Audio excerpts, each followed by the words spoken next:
Hello students, आज हम topic discuss करेंगे वो है turgor pressure, wall pressure and diffusion pressure gradient. Diffusion pressure deficient ना कि ग्रेडियंट। डिफ्यूजन प्रेशर ग्रेडियंट हमने पहले डिफ्यूजन में बात करी थी, यहाँ पे करेंगे diffusion pressure deficient DPD. Water potential लेंगे नेक्स्ट वीडियो के अंदर। तो सबसे पहले ले लेते हैं टर्गर प्रेशर। टर्गर प्रेशर देखिए, यदि आपको सामान्य भाषा में समझाएं तो मान लीजिए कोई सेल है, उस सेल के अंदर वाटर यदि एंटर करता है तो पादप कोशिका में जो पानी है वो इकट्ठा होता है रिक्तिका के अंदर, वैक्यूल के अंदर। वह पानी जैसे जैसे रिक्तिका फैलती जाएगी वैसे वैसे वह क्या करेगी, जो कोशिका द्रव्य है उसको बाहर की तरफ धकेलेगी। मैक्सिमम जब वैक्यूल का साइज हो जाएगा तो वो मैक्सिमम प्रेशर से जीव द्रव्य यानी कि प्रोटोप्लाज्म को सेल मेम्ब्रेन की तरफ धकेलेगी।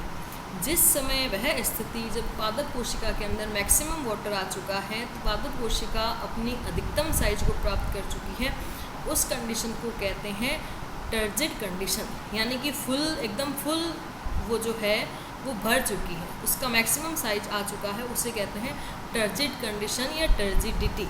इस टर्जिड कंडीशन में जीव द्रव्य कोशिका झिल्ली पर जो प्रेशर लगाता है उसे कहते हैं टर्गर प्रेशर। यानी टर्जिड कंडीशन में जीव द्रव्य के द्वारा प्लाज्मा मेम्ब्रेन पर जो अधिकतम प्रेशर लगाया जाता है उसे कहते हैं टर्गर प्रेशर। तो टर्जिड कंडीशन किसे कहते हैं, उस कंडीशन के अंदर जो प्रेशर लगता है सेल मेम्ब्रेन के ऊपर उसे कहते हैं टर्गर प्रेशर। तो देखिए हमने यहाँ पे लिख रखा है टर्गर प्रेशर की definition. Turgor pressure is the force within the cell that pushes the plasma membrane against the cell wall. तो हमें पता है सेल मेम्ब्रेन के बाहर क्या है, सेल वॉल है, तो आप सेल मेम्ब्रेन को धक्का दोगे तो प्रेशर किस तरफ लगेगा, सेल वॉल की तरफ। The pressure exerted by the osmotic flow of water is called turgidity, यानी कि ऑस्मोसिस के कारण जो पानी अंदर जाता है, अधिकतम कोशिका का साइज प्राप्त हो जाता है, उस कंडीशन को कहते हैं टर्जिड कंडीशन, हिंदी में कहते हैं स्फीत अवस्था। It is caused by osmotic flow of water, यह पानी के परासरण के कारण इसका फ्लो होता है। यहाँ पे देखिए फ्लो चार्ट बना के रखा है, कोशिका है, कोशिका के अंदर इम्बाइबिशन या परासरण के कारण जल अंदर की तरफ जाएगा, पानी कहाँ इकट्ठा होगा, वैक्यूल में, then water store in vacuole. तो जब पानी रिक्तिका में इकट्ठा होगा तो कोशिका का साइज बढ़ेगा, कोशिका का जब अधिकतम साइज बढ़ जाएगा तो उसे कहते हैं टर्जिड कंडीशन या स्फीत अवस्था। इस स्फीत अवस्था टर्जिडिटी में जो सेल मेम्ब्रेन पर प्रेशर लगता है उसे कहते हैं टर्गर प्रेशर। तो ये हुआ स्फीत दाब या टर्गर प्रेशर। इसे आप देखिए कोशिका की 3 अवस्थाएं होती है, या ये देखिए जब वाटर मैक्सिमम सेल के अंदर आ चुका है तो सेल में वैक्यूल जो है वो अधिकतम साइज में बढ़ चुकी है। ये वैक्यूल जो नीले कलर की है वैक्यूल, इसके अंदर पानी बढ़ चुका है, और वैक्यूल जब अपना अधिकतम साइज प्राप्त कर चुकी है तो ये जो प्रोटोप्लाज्म है ये सेल मेम्ब्रेन पर प्रेशर डालेगा। इस कंडीशन को कहते हैं स्फीत या टर्जिड कंडीशन। पानी परासरण के अनुसार कोशिका में कब प्रवेश करेगा, जब आप उसे एक हाइपोटोनिक सॉल्यूशन में रखोगे। हाइपरटोनिक, हाइपोटोनिक, आइसोटोनिक हमने लास्ट वीडियो में बात करी थी। हाइपोटोनिक का मतलब ऐसा सॉल्यूशन जिसकी सांद्रता कोशिका रस की सांद्रता से कम है। तो परासरण के नियम के अनुसार पानी जो है वो सॉल्यूशन से कहाँ आएगा, कोशिका के अंदर। यदि इसका जस्ट अपोजिट कर दें, हाइपरटोनिक, यानी ऐसा सॉल्यूशन जिसकी सांद्रता कोशिका विलयन की सांद्रता से अधिक है, तो ऐसी कंडीशन में परासरण के नियम के अनुसार पानी जाएगा सेल से बाहर। तो ऐसी कंडीशन में देखिए एरो वाटर का आउटसाइड की तरफ है, तो ऐसी अवस्था जब लंबे समय तक चलेगी तो क्या होगा, जो जीव द्रव्य है ये देखिए कोशिका भित्ति को छोड़ दिया उसने, ये सेल वॉल मेम्ब्रेन है जिसने सेल वॉल को छोड़ दिया और बीच में इकट्ठा हो गया। ऐसी कंडीशन को कहते हैं प्लाज्मोलाइज्ड कंडीशन, जीव द्रव्य कुंचन। जीव द्रव्य यानी प्रोटोप्लाज्म का क्या हो गया, कुंचन यानी कॉन्स्ट्रिक्शन। तो आप डायग्राम में देख सकते हैं कि छोटा हो गया। तीसरा है आइसोटोनिक सॉल्यूशन, ऐसा सॉल्यूशन जिसकी सांद्रता कोशिका रस के बराबर है। तो जब बराबर है तो जितना पानी अंदर जाएगा उतना ही बाहर, तो आपको न तो कोशिका फूली हुई महसूस होगी न पिचकी हुई महसूस होगी। तो कोशिका में वाटर की एंट्री 3 तरीके से होती है कि आपने उसके किस सॉल्यूशन में रखा है।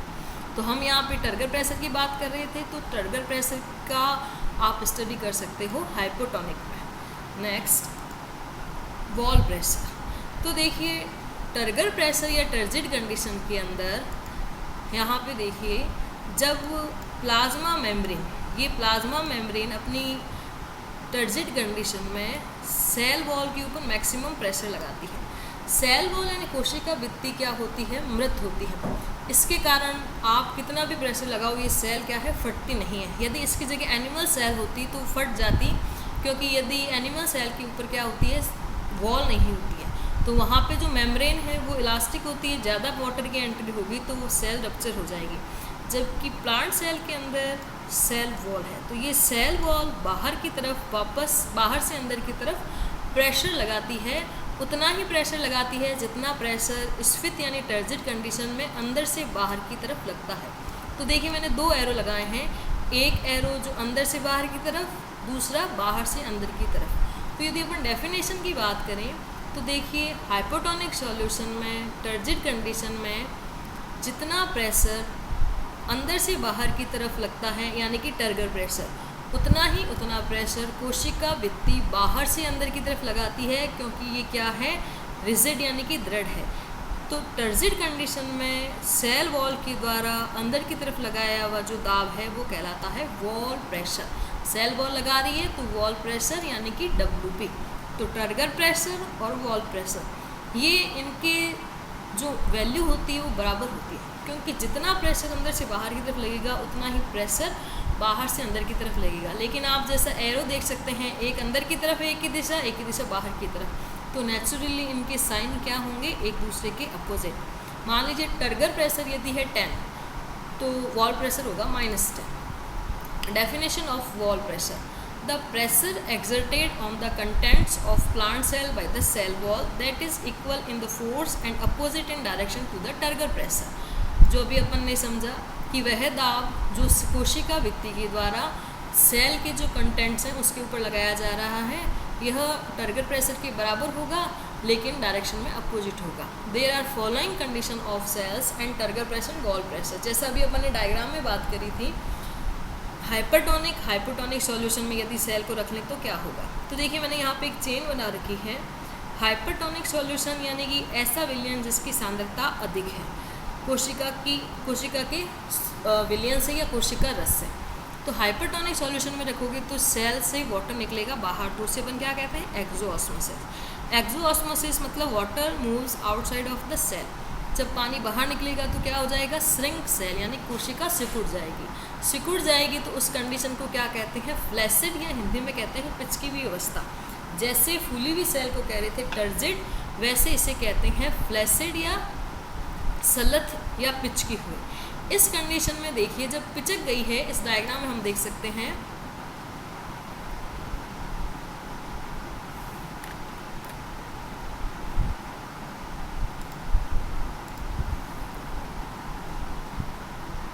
जब सेल पिचक जाती हैं तो टर्गर प्रेशर नहीं लगेगा। जब टर्गर प्रेशर नहीं लगेगा तो टर्गर प्रेशर और वॉल प्रेशर दोनों क्या हो जाएंगे, जीरो। जैसा अभी अपन ने लास्ट डायग्राम में बात करी थी कि जब कोशिका पिचक जाएगी तो टर्जिड वाली कंडीशन ही नहीं है। जब टर्जिड वाली कंडीशन नहीं है तो टर्गर प्रेशर जीरो है। टर्गर प्रेशर जीरो है तो यानी कोशिका भित्ति के ऊपर बाहर की तरफ कोई दाब नहीं लग रहा है, तो कोशिका भित्ति वापस अंदर की तरफ भी दाब नहीं लगाएगी। तो ऐसी कंडीशन जिसमें प्लाज्मोलाइसिस की कंडीशन हो रही है या सेल से पानी बाहर जा रहा है, वहाँ टर्गर प्रेशर वॉल प्रेशर दोनों ही जीरो है। इसका जस्ट रिवर्स ले लें हम इन हाइपोटोनिक सॉल्यूशन। हाइपोटोनिक सॉल्यूशन यानी कि सेल में पानी आएगा अंदर की तरफ, एंडोऑस्मोसिस अंतः पराशरण। Water moves inside the cell, पानी सेल के अंदर आएगा, सेल फूलेगी। तो इस कंडीशन को अभी अपन ने बात करी थी, क्या कहते हैं, टर्जिड कंडीशन। टर्जिड कंडीशन यानी स्फीत अवस्था। इस दौरान मैक्सिमम सेल का साइज हो जाएगा तो सेल में बाहर की तरफ प्रेशर लगेगा वैक्यूल के द्वारा, तो उसे कहते हैं टर्गर प्रेशर। उस समय टर्गर प्रेशर और वॉल प्रेशर मैक्सिमम होंगे और बराबर होंगे। तो हाइपरटोनिक हाइपोटोनिक इन कंडीशन में हमें ध्यान रखना है कहाँ टर्गर प्रेशर की वैल्यू मैक्सिमम होती है और कहाँ जीरो होती है। तो यदि आपको पूछे टर्गर प्रेशर वॉल प्रेशर की वैल्यू किसके बीच में वेरी करती है, तो जीरो से लेके उसके अधिकतम के बीच में। लास्ट में हम ले लेते हैं DPD, diffusion pressure deficient. Diffusion pressure deficient को ही कहते हैं सक्शन प्रेशर यानी कि चूषण दाब। हिंदी में कहते हैं विसरण दाब न्यूनता या चूषण दाब सक्शन प्रेशर। देखिए, हमने पहले विसरण की बात करी थी। विसरण का मतलब होता है कोई भी मॉलिक्यूल जो है उसके जो अणु हैं वो अपनी अधिक सांद्रता से कम सांद्रता की ओर अपने आप जाना चाहते हैं। सिंपल सा विसरण की बात जो हमने परफ्यूम की शीशी का एग्जाम्पल लिया था। अब आप मान लीजिए मैंने एक परफ्यूम की शीशी है, उसके अंदर मैंने दूसरा कोई केमिकल डाल दिया, तो दूसरा जो केमिकल है वो उस परफ्यूम के पार्टिकल के फ्री डिफ्यूज़न जो आसानी से हो रहा था उसको कुछ न कुछ कम ही करेगा। यानी एक प्योर पदार्थ है और एक उसका कोई सॉल्यूशन या उसका मिक्स पदार्थ है, तो मिक्सचर में डिफ्यूज़न होने की कैपेसिटी कम हो जाती है, क्योंकि आप जो इम्प्योरिटी डालोगे वो उसका डिफ्यूज़न होने का काम कम कर देंगे। तो दोनों के डिफ्यूज़न प्रेशर में डिफरेंस आ जाएगा। एक जो प्योर पदार्थ है उसका डिफ्यूज़न होने की कैपेसिटी ज़्यादा, तो उसका डिफ्यूज़न प्रेशर ज़्यादा। एक उसी चीज़ का कोई इम्प्योर पदार्थ है तो उसका डिफ्यूज़न होने की कैपेसिटी कम हो जाएगी, तो उसका डिफ्यूज़न प्रेशर भी कम हो जाएगा। तो इन दोनों के डिफ्यूज़न प्रेशर में जो अंतर है उसे ही कहते हैं डिफ्यूज़न प्रेशर डेफिशिएंट, विसरण दाब न्यूनता। यदि डेफिनेशन बोले तो कोई शुद्ध विलायक तथा उसके किसी विलयन में विसरण दाब में जो अंतर है उसे कहते हैं विसरण दाब न्यूनता। शुद्ध विलायक का विसरण अधिकतम होता है तो शुद्ध विलायक के अंदर विसरण दाब अधिकतम होता है, और जबकि उसका कोई सॉल्यूशन होगा तो उसमें कम हो जाएगा। दोनों के डिफरेंस को हम कहते हैं DPD। DPD एक्चुअली मेजरमेंट होता है किसी चीज़ के। यदि हम वाटर की बात करें, जैसे कोई वाटर है प्योर और दूसरा उसके कोई सॉल्यूशन है, तो सॉल्यूशन में आपने जो सॉल्यूट मिलाया है वो उसका क्या करेगा, डिफ्यूजन प्रेशर कम करेगा। जितना उसका डिफ्यूजन प्रेशर कम हो जाएगा उतना ही वो वापस वाटर को कैप्चर करने की क्षमता रखता है। तो वापस वाटर को कैप्चर करने की क्षमता यानी वाटर को ग्रहण करने की क्षमता, यानी कि वाटर को सक्शन करने की क्षमता, इसीलिए इसे कहते हैं सक्शन प्रेशर। यानी कि DPD या सक्शन प्रेशर जितना ज़्यादा होगा उस सिस्टम का वाटर को कैप्चर या पानी को ग्रहण करने की कैपेसिटी उतनी ही ज़्यादा होगी। यानी DPD किसी सिस्टम के जल अवशोषण की क्षमता का मेजर है, तो इसीलिए इसे कहते हैं चूषण दाब, यानी पानी को चूसने की क्षमता ज़्यादा है। यदि इसकी डेफिनेशन हम देखें तो देखिए, difference of diffusion pressure between any solution and its pure solvent is called as diffusion pressure deficient, DPD और SP यानी सक्शन प्रेशर। जो हमने अभी बात करी थी, जो आपको समझाया कि शुद्ध विलायक और उसका कोई विलयन है, उनके जो डिफ्यूजन प्रेशर में अंतर है वो ही क्या है, DPD। Diffusion pressure of pure water और प्योर सॉल्वेंट इज़ मैक्सिमम। जैसा मैंने कहा था, कोई भी चीज़ प्योर है तो उसकी डिफ्यूज़ होने की कैपेसिटी ज़्यादा है, इसलिए उसका डिफ्यूजन प्रेशर भी ज़्यादा है। If we add any solute in it, then it reduces its diffusion pressure. It means diffusion pressure of pure solvent is always more than its solution. This difference of diffusion pressure is called DPD. DPD. Actually, DPD is the pressure by which water enter into the cell. जैसे मैंने आपको कहा था, DPD actually किसी भी system की water ग्रहण करने की क्षमता है। जितना ज़्यादा DPD होगा उतना ही वो वाटर ग्रहण करेगा, यानी वाटर उसके अंदर एंटर करेगा सेल के अंदर, इसलिए इसको सक्शन प्रेशर भी कहते हैं। DPD का फॉर्मूला देखिए यहाँ पे मेंशन कर रखा है, DPD equals to OP minus WP।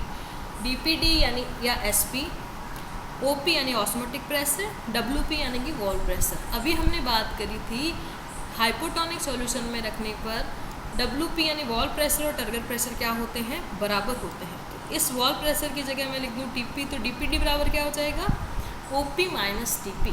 तो वाटर ऑलवेज, लास्ट में लिख रखा है, water always move from low DPD to high DPD। अब मान लीजिए आपको कोई न्यूमेरिकल दे दिया जाता है कि कोई सेल है, उसका ऑस्मोटिक प्रेशर इतना है, वॉल प्रेशर इतना है, और दूसरी कोई सेल है जिसका ऑस्मोटिक प्रेशर इतना है और वॉल प्रेशर या टर्गर प्रेशर इतना है। तो पानी बताइए किस कोशिका से किस कोशिका की तरफ मूव करेगा।